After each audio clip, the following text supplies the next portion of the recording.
Si Lino at ang madulas na saging. Si Lino ay isang batang laging nagmamadali tuwing recess. Pagdating ng bell, takbo agad siya sa kantina. Gusto niya laging unang makabili ng turon. Isang araw, habang tumatakbo siya, may nakita siyang balat ng saging sa sahig.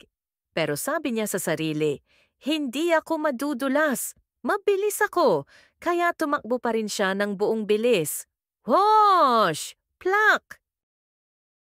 Dumulas si Lino at bumagsak, diretso sa harap ng tindera ng turon. Tumawa ang mga kaklase niya, pati si Aling Nena, ang tindera. "Ay naku Lino, okay ka lang?" Tumawa si Lino at sabi, "Opo, Aling Nena, madulas lang po talaga ang saging." Ngumiti si Aling Nena at sabi, "Lino, minsan mas mabuti ang mabagal at maingat kaysa mabilis pero madulas." Napaisip si Lino habang kinukuha ang bagong turon.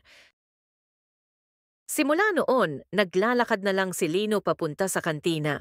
Hindi na siya nadadapa at laging may turon sa kamay. Ang aral ng ating kwento, huwag laging nagmamadali. Ang maingat na tao mas mabilis makarating kaysa sa padalos-dalos. Maraming salamat sa pakikinig.